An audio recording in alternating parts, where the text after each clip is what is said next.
So we would like to get started with talking about the 5 keys for coaching in the moment. I'm sure you guys are really interested in understanding, what are the key pieces that you want to understand and know to have a really successful coaching conversation with employees.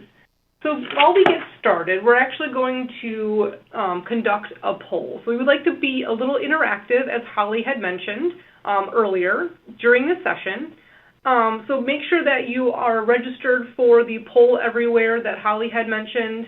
And really, to get things started, we want to know and understand some of the challenges that you face in the coaching context.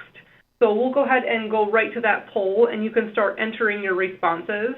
And we'll keep the poll open for a little while so you can understand and see where people are having challenges in coaching conversations. And please know you can select more than one option, folks, so feel free to select several of these if they apply.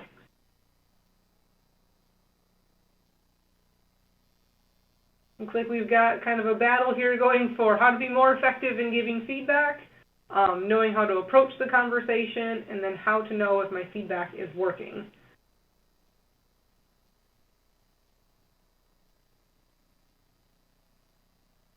And the horse race appears to be coming to a close. Yes, definitely.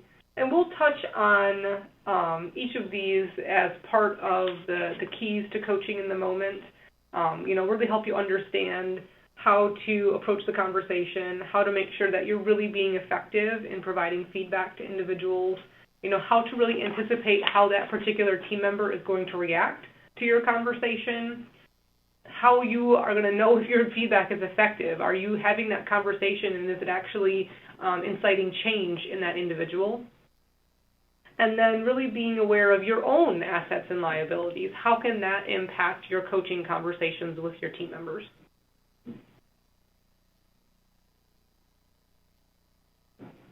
So we'll keep it open just for a few more seconds. It looks like we really have how to be more effective in giving feedback, and then how to know if my feedback is working seem to be the most often experienced challenge that you all are experiencing. Okay, I think we can go ahead and get back into the presentation. So really, if you think about it, we all know that talent conversations are important, and there are many different types and reasons for having talent conversations. So if you look here, we've got 5 different types of talent conversations, and they each have a different reason for having that conversation. They're all important, though, for career growth. But if you think about it, keep in mind that these talent conversations do not need to happen through a formal process. You don't have to necessarily have that, time set aside every year at this specific time to talk about these conversations or these different topics. Really, it's important just to know that you need to have meaningful, impactful, and intentional discussions with employees.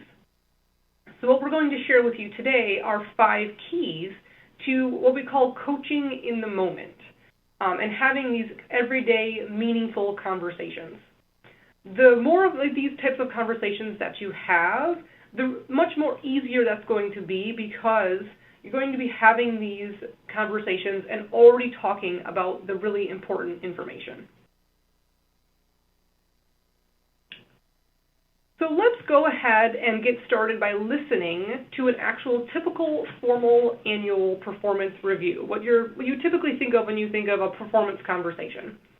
So by setting that up, let's kind of talk about our 2 participants, if you will. We have Laura, who is our manager of managers. She's going to be conducting the end-of-year performance review with her direct report, Jessica. Jessica has been a manager for a short amount of time, just over a year. So let's go ahead and listen to the conversation between Laura and Jessica as part of this formal performance review.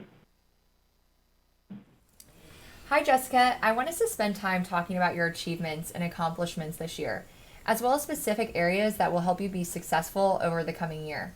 It's a good opportunity for us to focus on your growth and how to continue to improve your skills. Okay. I'm interested in your feedback and how I can continue to grow in my career. While you've worked really hard on the customer experience this year, I wonder if there are ways that you could focus more on empowering your team to take ownership and make decisions during challenging and unexpected situations in the future. What do you mean? Well, you mentioned that you spent a ton of time interacting with our customers during the system outage. Although this is great and is certainly part of your role, it's impossible to solve all customer situations on your own. I know you had a lot of other things to take care of during this time and had to work extra hours to make sure everything was getting back on track. Yes, but we kept our customers happy. Isn't that what's most important? Yeah, that's true. The customer experience is most important. But think about your team. Do you think they could have handled any of the customer interactions on their own? I think so, but I was really just trying to solve our customers' problems, and that's why I stepped in. I think they really appreciated my help. Absolutely. However, as a leader, it is also your responsibility to empower them to make decisions and handle these types of challenging interactions. Well, that's true, but sometimes I struggle to find the time to coach them and solve the problems on their own when they just have to be resolved. I have a lot on my plate already. I don't really have the extra time to spend to coach them on stuff they should already know. Yes, I know that can be hard. It's really important for the team to feel empowered, so I need you to come up with some ways that you can find time to coach them. Okay, I hear you, but sometimes I'm so focused on the operation and our customers, I forget how important it is to grow and develop my team.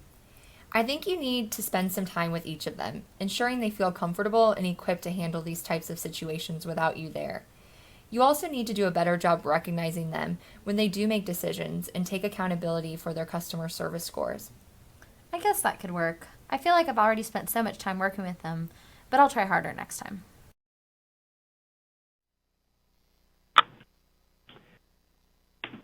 Okay, so now this is where we want it to be a little bit interactive.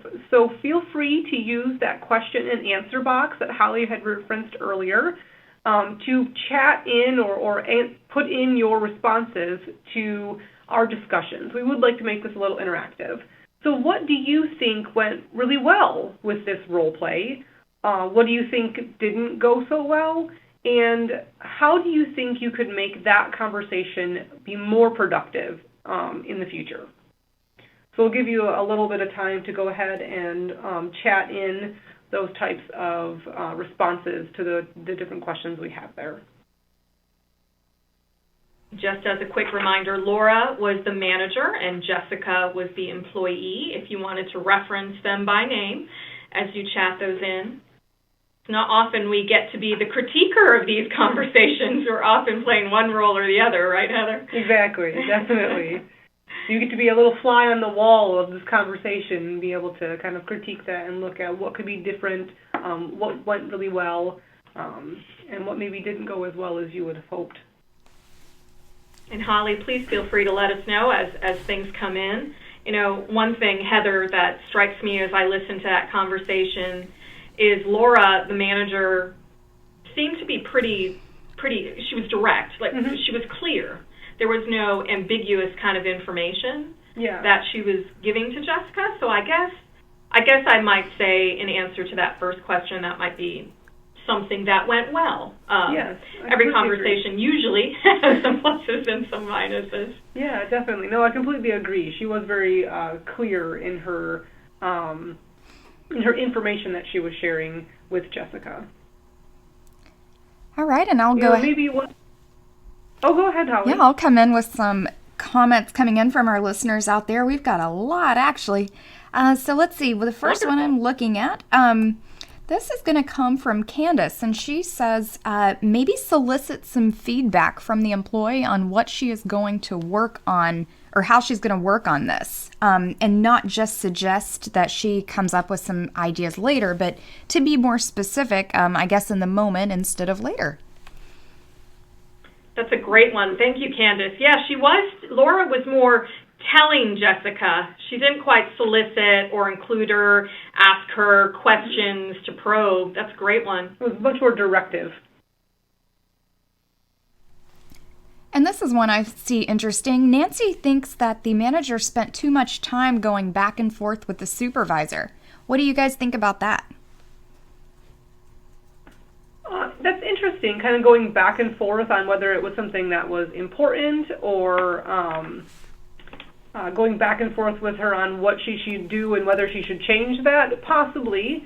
I think she was trying to kind of direct the conversation with Jessica to say, okay, yes, I know that, maybe you didn't have time to do this, but it's still important. So that could have gone maybe a little bit differently. Yeah, Nancy, to your point, that back and forth, it seemed a little bit to me as I was listening that Jessica was resistant that anything really went wrong, maybe a little bit defensive, and so the back and forth might be, trying to get clarity, but really in a little bit of a defensive posture, perhaps. Yeah. I don't know, Nancy, feel free to also chat in. That back and forth could have been more productive, but it seemed more counterproductive because Laura was more directive. She didn't shut it down and say, listen, just fix this next time. But at the same time, it was this back and forth as she was trying to tell and Jessica was trying to explain or resist. So, yeah, that did seem counterintuitive. All right, we'll discuss one more comment that came in, and maybe I'm picking this out because I agree, but Sharon says that Laura made sure Jessica knew what she was communicating, and I think that this is a really great point to pick out, that it wasn't just a conversation where A talks to B and then B talks to A, but A said, okay, I hear you, and okay, what I hear is, so that it basically kept everyone on the same page throughout the conversation. So how do you feel about that?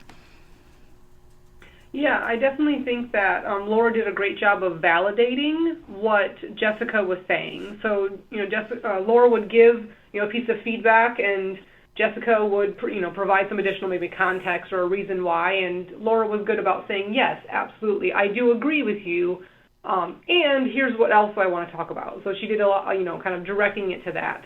So I do think that was something that really went well.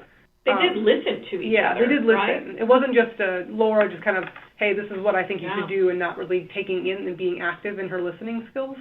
I think there was some. They were both listening to each other, as you said, Nila. Yeah. Thank you so much, Holly, for that. Absolutely. So it sounds. Oh, go ahead. Oh no, the conversation. Thanks you for creating that interactive element. We can move on, and I know these conversations happen for a reason. Definitely. So if we think about that, why do we have these conversations? You know that they're important, and they do serve several kind of key purposes. So if we think about that, these conversations help employees, they help give them some sense of self-awareness on their strengths and their opportunities so that they can improve in their performance, right? Once they know of these strengths, then they can actually do more of what they're good at. And also, it helps them to understand where their performance is and where their manager sees their performance. Where do they stand in regards to their performance on the job?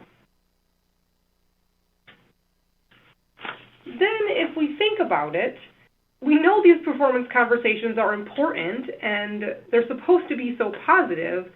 Why do they get such a bad rap? Why do people dread having these performance conversations, both from the manager perspective and from the employee perspective? Among the hundreds of reasons why someone is apprehensive of a performance review, here's another one to add. They actually can dull certain parts of your brain. If you think about at least temporarily, they can dull parts of your brain. There is some research on brains, and the way that they operate that shows that when a person's status is threatened, so that's something that can often happen when you're told in a performance review that you need to improve, the activity diminishes in certain regions of your brain. And an intense reaction can occur to this perceived threat to your status that shuts down that area and helps us problem solve and make decisions. So traditional performance reviews, we know that they can be awkward. It's not a natural state for people to feel as though they're being evaluated. You don't go around asking people, can you tell me how I'm doing today every time you do something? That's not something that you naturally do. But many managers and employees alike tend to kind of dread this traditional process. So that really tees things up nicely, Heather, in terms of really what our core purpose and topic is for this conversation. And it is a phrase that we're calling coaching in the moment. So if we consider coaching in the moment alongside some of the traditional performance reviews, like the one we heard between Jessica and Laura, really what we're trying to do today is focus on being able to give timely feedback in the moment as part of day-to-day activities. And that is what we're calling coaching in the moment. And if we think of the business case for this kind of alternative approach to the traditional performance review, there's really two key points that we have here. One, as many of you that are on today's call probably know already, there's a war for talent, right? We're competing against competitors, similar types of jobs in our industries in terms of retaining and keeping our talent. So our employees today, they expect this immediate feedback. They expect praise when they're doing a good job. They expect feedback if they're struggling or falling behind in your estimation as boss. So that's definitely one business case, one cause to really embrace coaching in the moment. A second, and certainly timely feedback is in the best interest of you as the boss or manager, and of course the company, in terms of helping employees achieve the objectives, achieve the goals and results that we need as part of the company's success. So it's about realizing potential, understanding how they need to close performance gaps that they might be having, and that timely feedback is essential to that. So in short, today's talent and often our very aggressive goals as a company, they can't wait for a formal performance review to really correct course. So then, quite simply, coaching in the moment is about referring to that real-time feedback, that immediate feedback to team members. It's about seizing opportunities to provide feedback that exists around us every day that we see from our team members in projects or client meetings or what have you. So think about, different kinds of scenarios. One of your employees, they might hit this pretty big milestone on one of their projects. This is an opportunity to provide some targeted reinforcing feedback. Perhaps another employee is struggling with a project that's really important to their success and the company's success.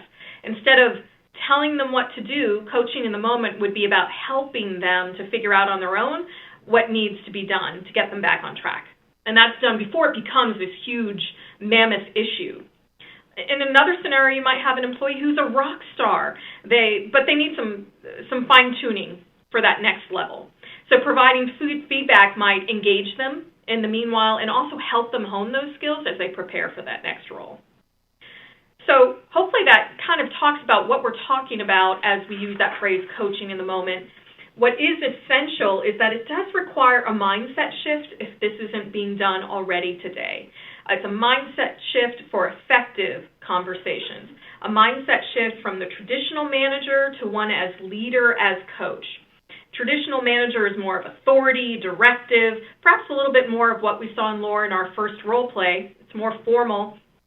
Coaching in the moment is more collaborative, it's flexible, it's that exchange, that dialogue. One of the foundations that we'll talk about here in a moment when we talk about the 5 keys and really delve into each one of those 5 keys to coaching in the moment is really trust is the foundation. It has to be rooted in your day-to-day relationship, of course, with direct reports. Without this, any performance conversation is going to be a challenge. So an essential kind of foundation would be to focus on building those strong relationships built on trust, having that genuine desire to see employees grow and succeed. So with that, let's take a look at each of the 5 keys, and then we'll dive deep into each one. So in terms of assisting with that shift to taking a coaching in the moment, leader as coach approach, the first key is know your personality style as a manager, as the leader, as coach. We all have personality styles that are very unique to us. So it's about taking stock and being aware how these traits might play out as a leader, as coach in that context. Second, we have know your direct report's personality style. So this isn't an in-depth spending a lot of time, but rather just being aware what makes each of your people unique. Understanding how you might be similar to them, how you might be different from one another, and in turn how you're likely to come across in a coaching and feedback scenario. If we think back to what Heather was talking about in a formal performance review, people can tune out, it can dull their brain, they might resist in different formats. So knowing that bridge we have to cross in terms of differences or knowing similarities can help us there, and we'll talk more about that. The third key, of course, now that we know our style, know our direct report style, we'll talk about how you can adapt your style. Awareness is keys 1 and 2, as I just mentioned. Then doing something with that information once you have it is that second step. This isn't huge strides. We're not asking managers to take on, not totally different. It's a mindset shift. Once you're aware of these, it can become second nature in terms of recognizing differences, similarities, and making that quick adjustment or adapting the style to take action in a way that will maximize your team member receiving the information and obtaining the information they need to be successful. Fourth, focus on the goal. This key is about making sure your desired outcome is what guides you. It's also often the reason to really exercise coaching in the moment, right, and really adapting your style, which was the prior key. So we'll talk about making sure at all times that the goal is guiding our actions and guiding us in terms of our interaction with our direct report. And the last key is evaluating your approach and seeking feedback allows that feedback loop to be continuous. You as coach and your team member in their performance. Allowing that feedback loop keeps the channels open in terms of allowing for that continuation of that foundation of trust to be built and can become quite easy to become that second hand, as we just mentioned. So what we'll be doing here with the remaining portion of our presentation today, and certainly want your interaction with various further role plays as well as some questions that we have throughout, is some of your responses to this. But we'll go through each key at a time and just explain a little bit more as far as what we're exploring with that key. So first one up is, of course, knowing your personality style as leader, as coach. So knowing your personality style as manager is critical, really because your tendencies, your preferences, your culmination of past experience, they all shape how you process information and how you approach new situations. Might be speaking to the choir here. If we know ourselves, we know how we're likely to react in new and future situations. So awareness of your style as manager can really help you understand what drives your behaviors as leader, as coach in that capacity, and how you communicate with your team members. How do you give feedback and get results through your team? So with that first one, this first key, let's take a look at Laura and just, again, take that bird's eye view or fly on the wall kind of perspective on Laura's style. So here, what we see at the bottom is Laura's insight to her natural style. And there's some specific aspects on her style in terms of how she relates with others. Specifically, there's some tendencies that she possesses that probably make her quick to confront others, to be a little bit more forceful in her dealings when talking with others, more talker than listener, more directive in her feedback, as we observed. So what we would say is certainly her knowing these stylistic elements, that she's, in this instance, high on need to be liked, high assertive, high criticism tolerance. It's really knowing about these aspects of herself can help her engaging how these things might help or hurt her as leader, as coach.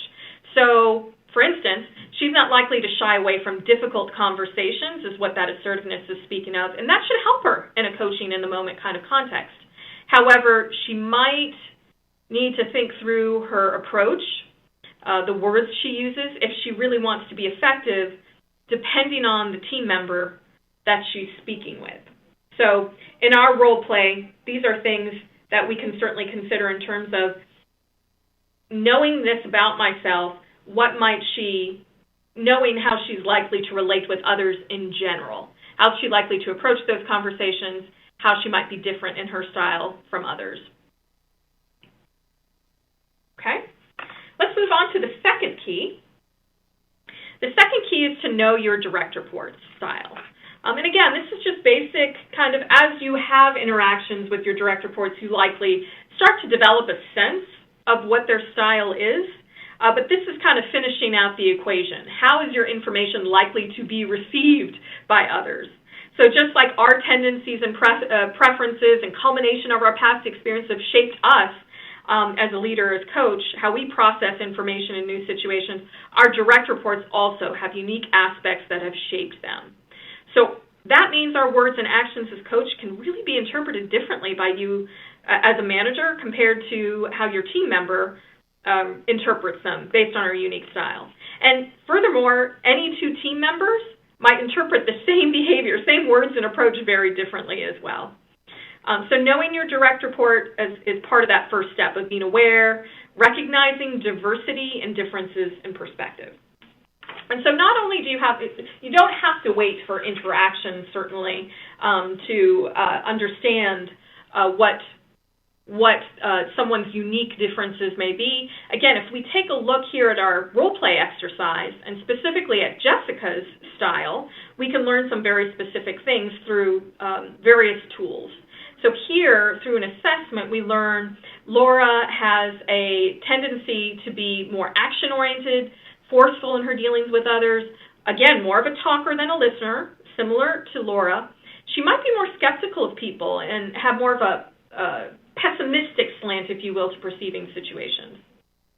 So knowing these differences of the direct report, if Laura knows these, she can gauge how she's similar or different from Jessica, and how Jessica is likely to interpret or react to various coaching situations. So, for instance, in this situation, as I just mentioned, both Jessica and Laura are assertive. So it's important that they listen to each other. Jessica might be less quick to trust and become frustrated too, which might relate to what Candace was talking about earlier as well, as far as, why there might be some of this back and forth. So that is our second key in terms of just having that understanding of your direct report. So the third key is really what brings it together, adapting your style. So now that you're armed with this awareness and understanding, let's do something with this information, assist us in our coaching capacity.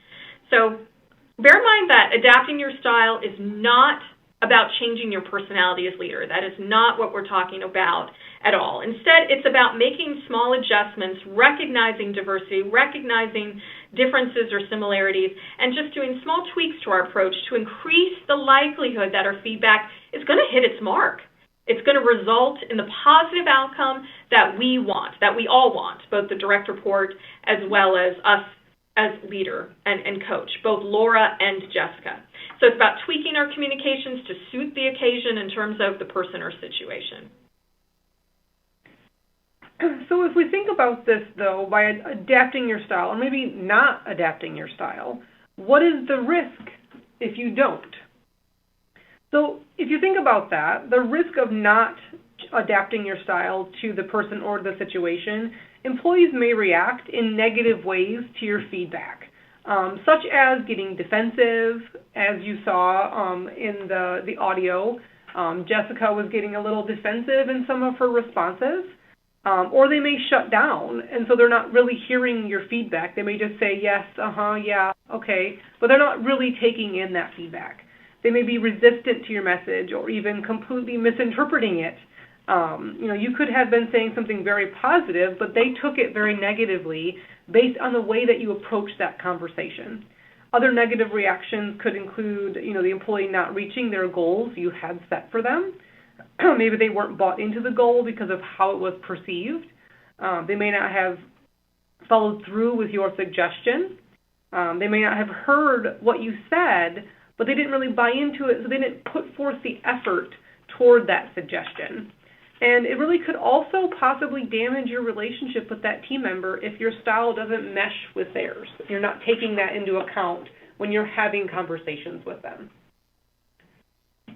So let's return to our audio exercise. We're going to go through 3 different exercises and really take the information now that Laura has learned about herself and about Jessica and adapt her style to those different conversations. So here we can see, just to we're going to talk about again some things I highlighted. So we are returning to some of this information. Let's just take a little bit closer look. We see Laura, the manager, is high assertive, as I mentioned. What high assertive is a tendency to be that forceful in dealings with people, about talking instead of listening. And if you recall, we have with Jessica something similar in terms of that high assertiveness. So they have very similar aspects and traits there. So if we think about this, they both have this similar style of being highly assertive. If you know that they both are highly assertive in their interactions with each other, if you think that they're more likely to talk instead of listen. So Laura can really adapt her style to make sure that she's spending more time listening to what Jessica has to say, and maybe tone down that bit of forcefulness. You saw, and you heard in that audio exercise, she was pretty directive and pretty forceful in some of those interactions with her, so she could tone that down a little bit and allow for Jessica to contribute to that conversation and give her a little bit more leeway in what she's saying versus having that direct approach. That's great. So if we think about that, how might the conversation be different if Jessica, so the direct report, was low on assertiveness? And here, if Jessica was lower on assertiveness, it probably would be, Heather, even more important for Laura to pause, ask open-ended questions to Jessica, because probably Jessica, as that low assertive person, isn't likely to speak up or share opinions or ideas on her own. That wasn't the case in terms of what we saw play out, no. But that would be the case, especially with someone who's so forceful and highly assertive. So, great question. Definitely. So let's look at a different aspect of what they learned and what Laura learned about her style. So, again, we're kind of highlighting some of these key things that Laura learned. So we know that Laura is really high on criticism tolerance. And when we know that someone's high on criticism tolerance, they may be very direct, very blunt even, in their conversations and their feedback to others. If we look at Jessica's style, we learned that she's low on optimism. So she may tend to look at things a little bit more negatively, kind of have that more negative outlook towards conversations or taking the feedback in, maybe a little bit more pessimistic. Excuse me. So if Jessica tends to be more pessimistic, what is that going to look like for the conversation that we had with Laura? Yeah. If they have these two combinations of traits, what does that explain about their conversation and why we saw that? Yeah. And Heather, you're right. These kind of innate styles, they do have usually a correlation to actual behavior. So what we'd likely see is, since Jessica's more likely to be pessimistic, less optimistic, Laura's tendency to be heavy-handed in her feedback might cause Jessica to shut down, not listen to Laura's intent in her feedback, as we have listed here. So Laura probably would benefit from adapting her style if she took more of a sensitive style in delivering feedback. Again, if she's trying to get her feedback to be heard and received well, just dialing it back a little bit. That's the behavior that probably would work best based on the behaviors that are likely aligned with these styles. Definitely. So if we think about how might this conversation be different if Laura was low criticism tolerance? If we're talking about Laura as the manager, how might that conversation look differently if she was lower on criticism tolerance? Yeah. So if the high criticism tolerance is that thick-skinned, low criticism tolerance is I'm a little bit more sensitive, it's likely Laura's going to take a softer approach. Because she's sensitive herself, she'll be sensitive to others. And it likely would help her in a coaching role, especially considering Jessica's kind of pessimistic slant. It might be a better fit. But Laura would still have to watch out, because if she's too indirect, Jessica might not be able to really hear the core message that Laura is trying to convey. So it's not to say one personality style is better than another. It's sort of changing the behavior, right, that's needed for the situation based on how someone's responding, what we know about them. Yeah, definitely. It's knowing each other's personality styles and adapting that behavior in the conversation to make sure that you're having those effective conversations. Yeah. So let's take one more look. Yeah, and here we have just one more that we want to explore with Laura and Jessica. Here we have Laura, the manager, is low on need to be liked. Low need to be liked is about perhaps being a little bit too quick to confront others. They might be more argumentative. And then, Jessica here has low positive about people, and that's a tendency to focus on negative attributes of others, being a little bit more skeptical. So this certainly has implications in terms of behaviors as well. Yeah, definitely. If we look at, what that conversation looks like because of these two traits, we keep in mind that, low need to be liked for Laura and low positive about people for Jessica. Laura potentially may be a little bit more confrontational, and that could actually have some detrimental impacts to their relationship.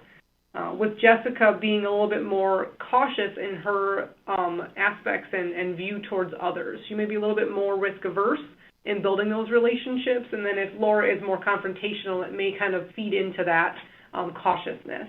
Yeah. So Laura may actually kind of need to tone down a little bit of that confrontational aspect and be a little bit more cooperative to help forge that relationship. So not just in that conversation, but in kind of every conversation that she has with Jessica in order to build that relationship. So in terms of how that conversation might be different if Laura was high on need to be liked and Jessica was high positive about people, if their styles were on the opposite end, Laura would likely be more accommodating in her style, more likely to be concerned about how Jessica takes feedback. That might cause her to avoid tough conversations, but just with high and positive about people, she might be more open to trust others, believe in what others, have the best interest, her best interest in mind, but she could be too trusting. So it's not, again, about being opposite on natural tendencies and preferences, rather just being aware, as we said, and then understanding how that can play out. The last thing we'd like to say about this key as well, when we're talking about adapting style, I know we're focusing on, as boss, as leader, as coach, how you can adapt your style. Certainly it's about both parties being aware and adapting their style, but what I will say is what is in our power as the leader, as coach, and as a boss is to certainly adapt ourselves. First and foremost, it's harder to make someone else adapt theirs. So hopefully as a role model, we can, shed light, knowledge about styles, and then go about kind of role modeling that adaptation, and hopefully get to the point where Jessica, in this example, could do the same. Exactly. Can certainly play out. Yeah, definitely, not with just her conversations with Laura, but her conversations with her employees. Yeah. So we have two more keys that we'd like to review with you with our time remaining. Our next key is focusing on the goal. So here with this one, it's always whenever you're having these coaching conversations, regardless what our natural style is, sometimes we can lose the thread of why we're here, why we're giving the feedback. And so always having that the topmost part of our minds, the goal in mind, that can really assist in making sure it's always directed. We're always that arrow aiming for the bullseye. What do you want your employees to get out of this conversation? What are the outcomes you're hoping to achieve? That can always help us recenter and try again, especially if things go awry with difficult or constructive conversations. Keeping the goal in mind can help you focus the conversation to be specific and effective. So, as part of this, we wanted to kind of introduce a particular type of technique that could assist with that. So we have what we would call the action and impact technique. So if you think about that, as you conduct the conversations, you want to keep in mind the action that you're displaying and the behaviors that lead to that. So you want to focus on specific observable behaviors. Make sure that you're using open-ended conversations, summarize your understanding, and focusing on the growth mindset. So making sure you're fully engaged in that conversation. Absolutely. And so related to this fourth key, it's about talent conversations where, someone might feel uncomfortable at first, so it takes some time to practice on skills. So if you adapt this mindset as leader, as coach, then you can kind of use this approach to tackle the act of providing feedback. So first, what this is suggesting, the green arrow, the action piece, is share your observation of the target action or behavior. And what this would do is give the person you're coaching an awareness of the situation and the context, right? And then second, what we see on that lower portion, the blue, the impact, is then discuss the impact that that action or behavior had. And this helps the person understand the direction of the feedback and the importance of the situation. So it's almost taking a higher level approach, making it less about the person. It's making these conversations less maybe uncomfortable. They don't take it as personal. And you just need to practice and hone the skills of kind of doing this. But this action impact technique could then be used for both reinforcing as well as redirecting behaviors that you see each day. So again, it's about action, focus on the behavior, what you observe, these factual types of things.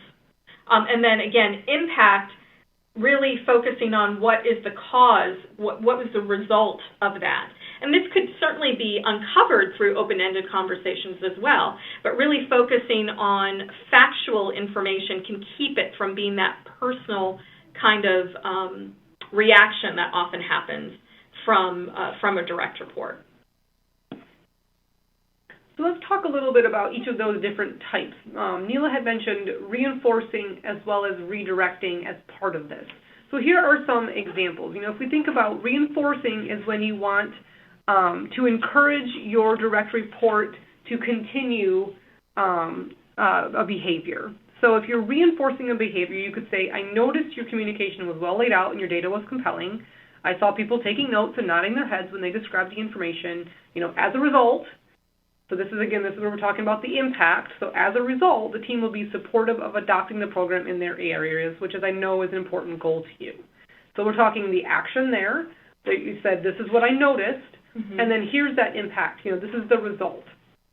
So this provides feedback not only on the action, but on that impact that they want them to have. So you're affirming and validating that person, and you're encouraging them to continue. So that's reinforcing.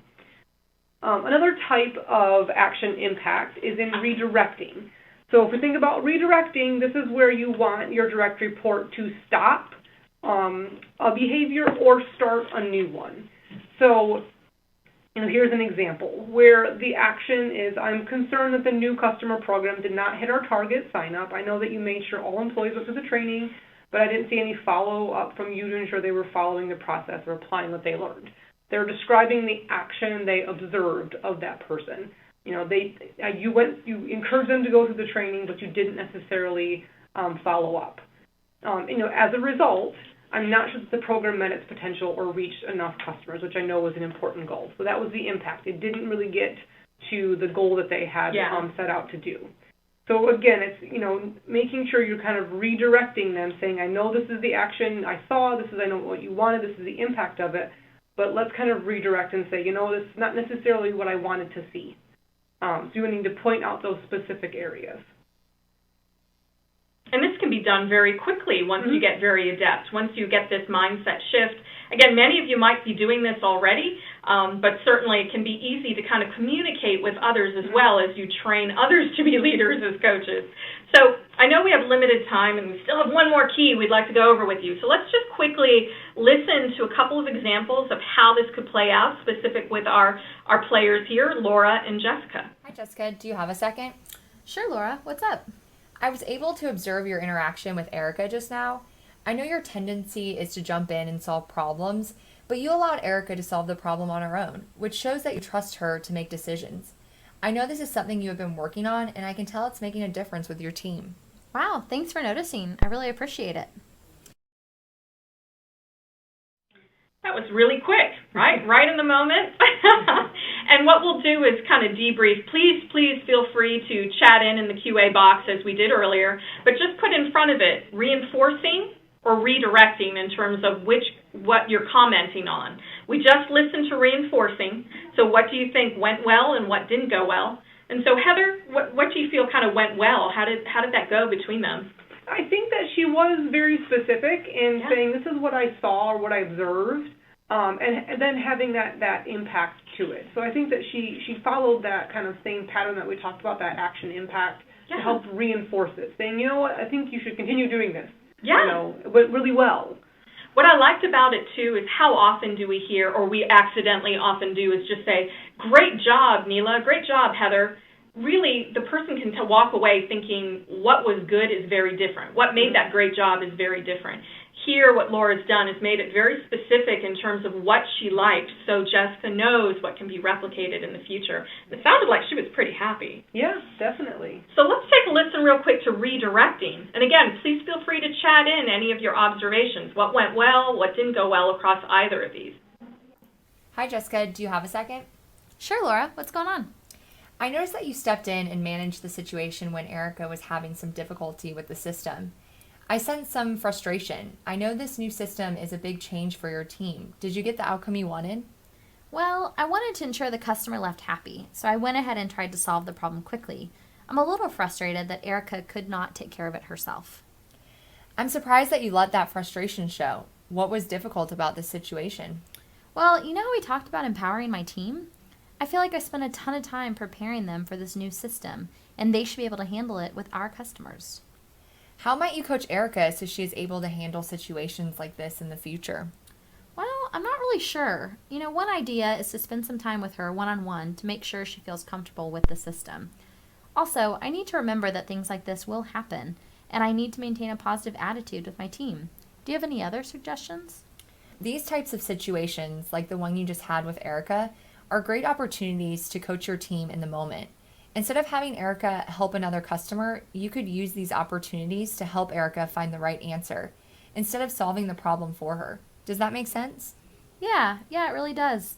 Instead of looking at these moments as failures, I should see them as learning opportunities. I need to take advantage of these opportunities to develop my team members. And what impact do you think that would have? This will have a huge impact on my team. I want them to know I care about their success and that I'm here to help guide them when they do run into problems. Ultimately, this will lead to stronger performance and happy customers. I really appreciate the advice. Thanks. You know, Heather, I definitely heard a difference in terms of tone from Jessica and how that exchange went. I certainly want to hear from you all as well. Again, just indicate whether it's reinforcing or redirecting that you're commenting towards. Here, this is the redirecting example. So in terms of, Heather, what do you think went well, what didn't go well, and what are your thoughts around this method? Yeah, I think it definitely is a change from what we heard in the very beginning of that audio example between Laura and Jessica. You know, Laura was really specific in what she was discussing, and as some of you, I think maybe it was Candace who had mentioned it earlier, she was asking Jessica, she was soliciting feedback from Jessica versus being directive in her conversation. You know, she made sure to talk about both the action and the impact, and she even asked Jessica, what is the impact?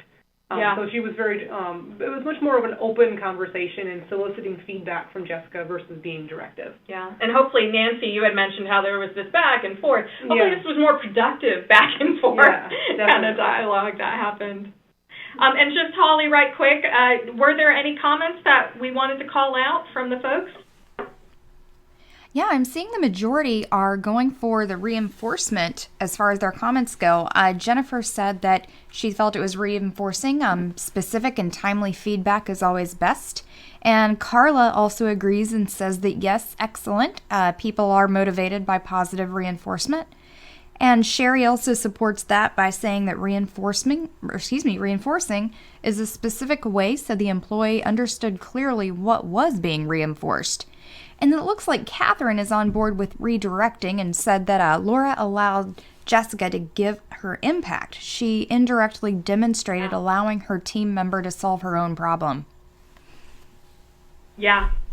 Wonderful. Yeah, absolutely. Yeah, have some definite pros on the call here with coaches on the phone. And you know what's really interesting to me before we get here to our fifth key, I know sometimes we know what to do. It's an exercise of doing these things, though, in practice.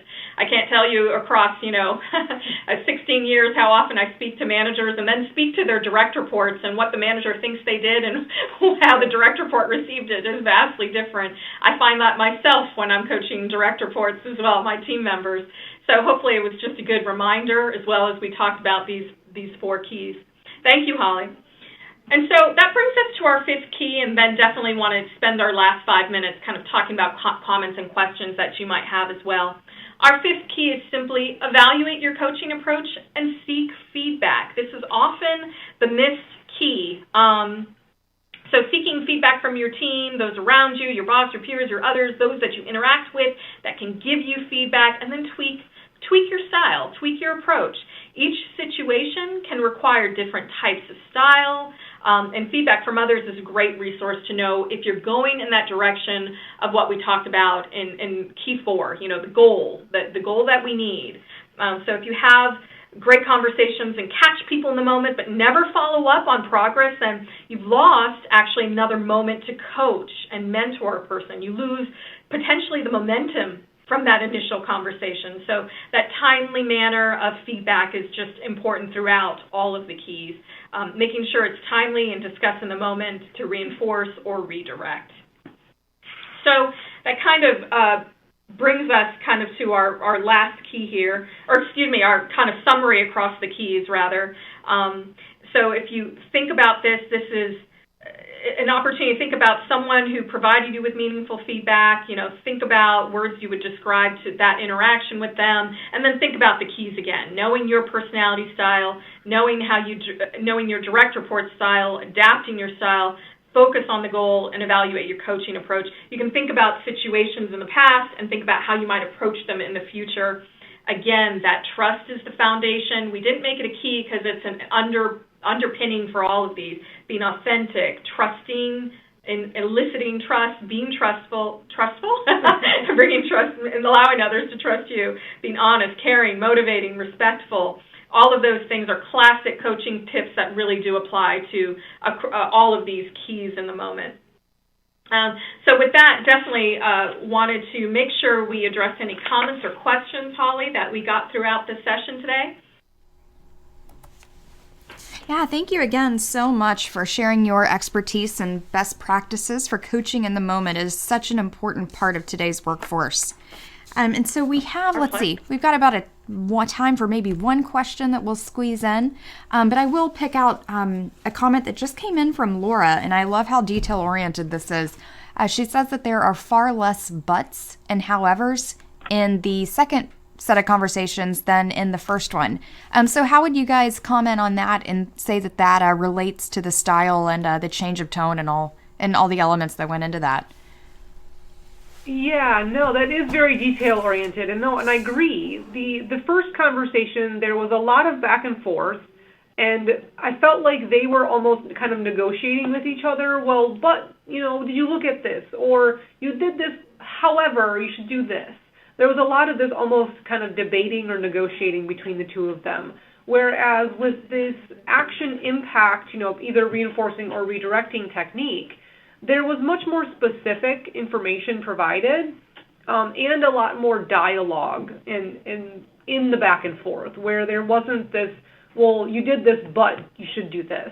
It was much more open, I feel like, and much more directed, and it had a easier flow. I felt that Jessica could understand the feedback and didn't have to feel so defensive towards Laura's her comments and her suggestions. I love that, being aware of the language you use as well. Yeah. Mm-hmm. Definitely. So thank you for that.